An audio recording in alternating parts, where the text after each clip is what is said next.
When I saw my nephew with his tool, I was overcome with desire. Today, I'm going to tell you how I teased my nephew for a month until he couldn't take it any longer and came after me. My name is Jennifer, and I am 37 years old. I am married to Carlos, who is 45. We don't have children, but we still live in a large house in Florianopolis, a beautiful city that feels like paradise. Carlos works as a truck driver, so he travels a lot and earns well, but this also means he's never home, which is why I'm a woman who is constantly looking for fulfillment.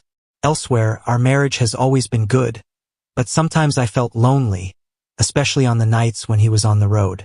That's when my sister asked me for a favor. Her son Christian, who is my nephew, needed to spend a month in Florianopolis to prepare for an army exam. Carla, being the generous and kind man he is, agreed right away.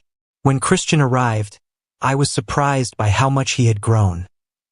He was no longer the boy I knew. Now at 23 years old, he was quite an attractive. "You're so handsome and strong. You must be very popular with the girls," I joked.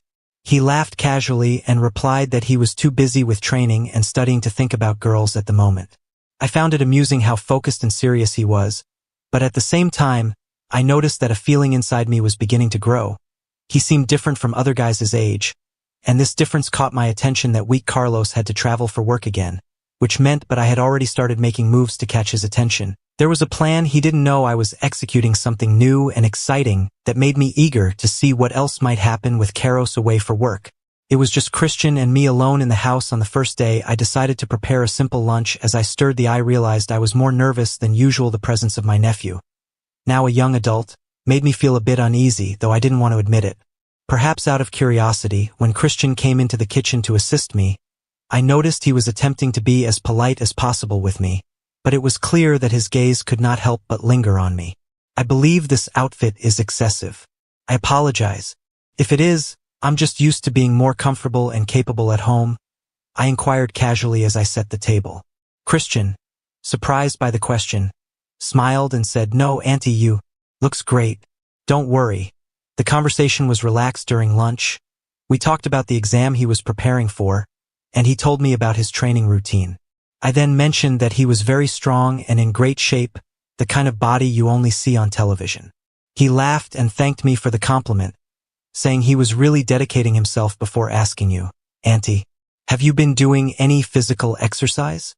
You appear to be in good shape." I responded with a laugh, "Nothing special. I've always been like this and had this body that your uncle likes," but things began to change slowly, and my nephew seemed to notice. He was very respectful of what I was doing, so he didn't say anything to me. The days passed peacefully that week. Carlos was still traveling, and I was growing increasingly curious about how I would seduce Christian. One afternoon after lunch, I decided to wash the dishes and asked Christian to assist me. He came into the kitchen with that calm and shy demeanor, willing to do whatever was necessary. "Will you dry the dishes?" I wish I had asked him, handing him a dish towel. He agreed and began working beside me as we washed. The conversation was casual, nothing special. We talked about everyday things like how he was adjusting to life in the city and how his exam preparation was going. But I noticed that every now and then he would glance at the curves in my top that didn't cover, and I kept wondering if I was attracting him in some way. That's when I purposefully dropped a spoon on the floor, pretending I had no idea what I was doing. I bent down slowly to pick it up. As I crouched, I felt Christian's piercing gaze on me. I didn't need to look at him to know he was flustered and staring at what I was showing. I stood up with the spoon in hand and continued washing the dishes as if nothing had happened, but I noticed that Christian was different. He was quieter, a bit more nervous. Perhaps he tried to hide it, but I could tell he was fidgeting with his hands, as if something was bothering him in his pocket. He looked at me a bit surprised by the question and quickly said, "Nothing, Auntie. I'm just thinking about the training." I smiled at him and said he didn't need to worry so much, that he was doing well and everything would work out fine. We finished washing the dishes in silence, and I noticed that the atmosphere between us had changed.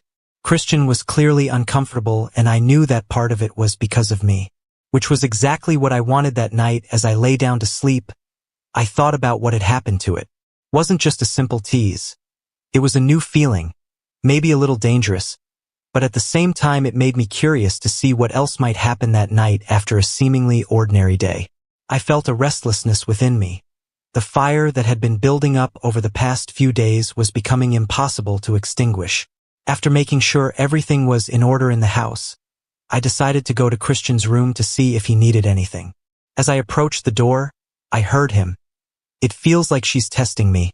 I don't know how much longer I can hold out," he said in a tone of excitement and nervousness. My cheeks flushed as I heard that.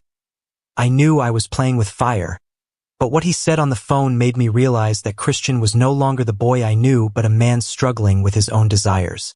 Something inside me ignited, and my curiosity became more intense, so I decided not to enter the room at the time, but what I heard kept replaying in my mind. It was obvious that he was attracted to me, and the thought of it excited me more than I should have returned to my room, but I couldn't sleep. I tossed and turned in bed, imagining what it would be like if I decided to take things a little further. The next night, I passed by Christian's room again, and once again I heard his voice on the phone. "She won't stop, man. I don't know what to do. Just thinking about her drives me insane." This time, the desire in his voice was clear, and I knew I was about to cross a line. So I stayed there listening, and when he hung up the phone, I waited for a few minutes. Before leaving, I waited for a moment of silence before returning to my room. I didn't want to rush things, but I liked the idea that he was thinking of me that way. That night, I lay in bed with a smile on my face, knowing that the game was just getting started.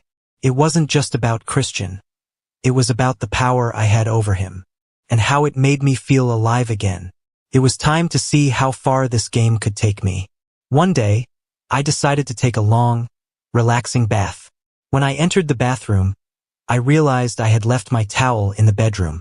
I smiled, knowing it was the perfect excuse, and called out to Christian in a sweet voice, asking him to bring me the towel which was on my bed.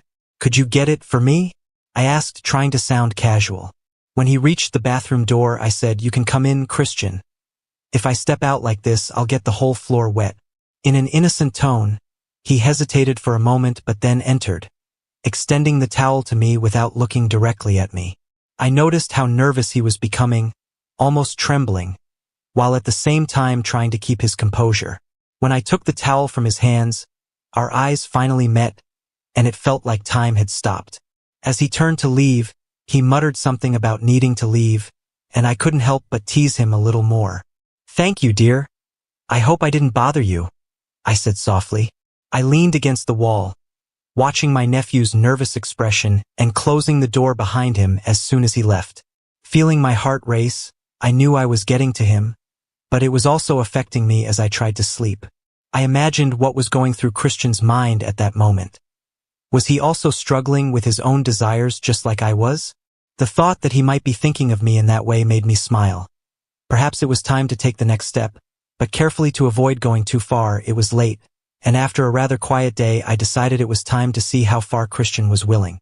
"It's late, Christian, and you have the excuse of getting a glass of water. Don't you want to rest a little?" I asked in a low, soft voice. "Auntie, I'm not sleepy. I think I'll stay here a little longer," he said, trying to be calm, but I could tell he was nervous. "So I'm going to bed. If you need anything, I'll be in my room," I said. Leaving the question in the air, as I reached the door, I looked back one last time, catching Christian watching me closely. His eyes couldn't look away from me. Later that night, I couldn't sleep. What had happened during the day was still fresh in my mind. I got out of bed and walked silently down the hallway to my nephew's room. I stopped in front of the closed door, listening to the soft sound of his breathing. I knocked lightly, and he, with a somewhat sleepy voice, asked Christian's voice to betray the calm he was attempting to maintain. "Yes, Auntie. It's just that I don't know. Sometimes I feel a little lost. I want to go out to parties, but I need to focus on my studies." "I understand," I replied gently.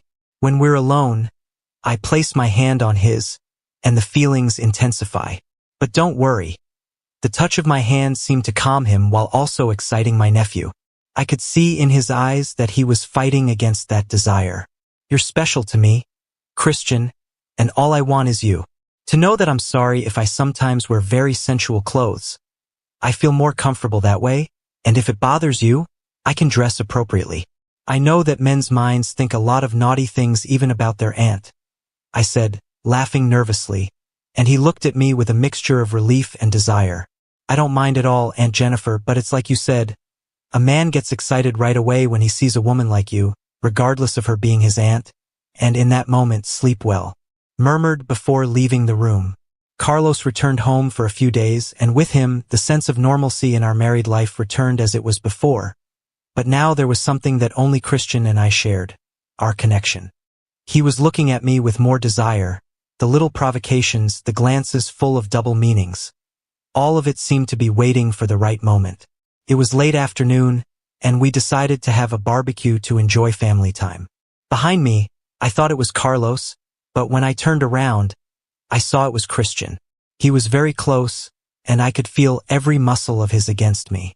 When he leaned forward a little more, my heart raced, and he whispered, "No, I'm fine. But what are you doing here? Your uncle will not be pleased to see you away from the grill." I responded, trying to remain calm, but my voice was a little shaky. Jean smiled the smile I recognized. He was busy with the meat and responded in a low voice, almost a whisper, so he wouldn't notice if I helped a little.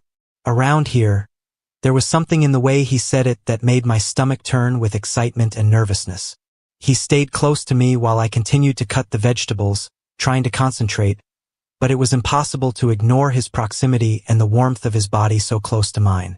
"You're provoking me, aren't you? Just as I did with you," I asked, half joking, half nervous, but just a little, and he responded in a tone of voice that was both playful and serious before stepping away. Before the situation could get bolder, returning to the grill beside Carlos, who had no idea what was happening in the kitchen, I stayed there alone, trying to regain control of the situation and my own thoughts. Later, during dinner, the heated GLES between Christian and me continued. Carlos, for his part, noticed nothing, completely oblivious to what was happening between us. With Carlos away on another trip, the house became quiet again, leaving room for us and the provoca. I went into my room. I put on a silk nightgown, short and soft to the touch. I lay down on the bed but couldn't sleep. I knew Christian was in the next room, probably as restless as I was. The idea that he might be thinking about me just as I was thinking about him made me smile. I got up quietly and walked to the door of my room. I paused there for a moment but soon made up my mind. With light steps, I went to Christian's room and knocked softly on the door, a little surprised when I opened it. His gaze moved down my body as he assessed the situation before responding. I was also awake. I was enjoying the sight, and I could feel the heat growing between us. I approached slowly. "Can I sit beside the bed?" asked. Despite the fact that I already knew the answer, he simply nodded, making a yes gesture. When I sat down beside him, the proximity heightened my excitement, and I knew I was about to cross the line. "My dear, do you want to play with me today as a celebration of your theoretical test score?" I asked him, dying of excitement. He replied to me in a still, firm voice. "That is what I want most, Aunt Jennifer. You provoked me a lot. Don't be mean to me now. Instead, let me enjoy a little. Do not worry. You can enjoy it for the rest of the day, my dear. You leave and I will be your reward. Now you'll work hard to pass the physical test soon after we kissed for a long time." "I've never felt so relieved when we were done," Christian said. I responded, saying that Carlos didn't take advantage of those curves at all, and that I'd have to look for fun on the street. But with him at home, everything was perfect. For me, the days passed, and Carlos was still gone. The house, which used to feel like a safe haven, had become a playground where every word had a double meaning. When Carlos returned from his trip, missing the bar, he went running to have a few drinks while I was preparing his dinner, and Christian came from behind with that usual volume. "Calm down. Your uncle is here today. Leave the bedroom door open, and I'll be there at midnight. Okay?" he said, in a calm voice, giving 2 kisses on his face. "It's just that, Aunt Clara. Now that I've tasted it, I can't control the urge to have you drive me insane," my nephew replied, burning with heat, so he kissed me and went to the living room. Carlos returned home, and after everyone had dinner, it was time to sleep, so it was midnight, and Carlos had fallen. Asleep from drinking so much, I went to my nephew's room. He was already prepared and ready to receive me. As soon as I entered, I locked the door and started breaking the ice. Your body is so strong and hard, my love, and that piece of yours makes me shiver all over. Christian, struggling to hold back the urge to kiss me, asked, "Are you sure the cuckold is already asleep?" "Hun, I don't want him to interrupt our game." So I gave him 2 kisses and replied, "Don't worry, my love, I'm only yours." So we kissed and had intercourse for 2 hours. Then I decided to go back to bed, so as not to worry my husband about anything. Christian kissed me and said, "Don't worry. He doesn't do what I do," Jennifer said with a loving look. "Your uncle is going to travel in the last week of the month, my dear, and this is your last week here. Let's make the most of it, Carlos." He left the next morning at dawn, said goodbye to me, and as soon as he started the truck, I went to open the door to go to Christian's when I heard knocks on the door. It was him. Asking to come in, I opened the door, and he said, "Today I wanted to be. What are your thoughts on Aunt leaving my mark here in this room and on this bed?" I was only wearing a top when I replied, "Honey, this week I want you to leave your mark all over the house. I want you to leave every memory you can. Don't hold back." As soon as I finished saying that, he came towards me and started kissing me with all that youthful passion, whispering, "This is the best trip of my whole life. Thank you, Aunt Clara." We played around all night and slept right there. The next day, my nephew was out taking the final exam for the contest when I went. For every moment we spent together that month, I was surprised by you, Christian, and today you've officially become my favorite nephew, I said, laughing with double meaning, to which he responded, "Aunt Jennifer, I appreciate the time I spent here. It was a fantastic learning experience for me. And if everything works out, can I come back? Because if I start working, it will be here in Florianopolis, so I could stay here at your place for a long time, but only if you want me to. Of course, honey, my door is always open. I'd love to have more fun with you. We didn't have much fun. We could have been even bolder. We talked for a long time before he finally left. I'm still waiting for him to text me to confirm the day he's coming. I've already told Carlos, and he said without any problem that Christian could stay here at home." If you liked the video, subscribe to the channel, comment, and like.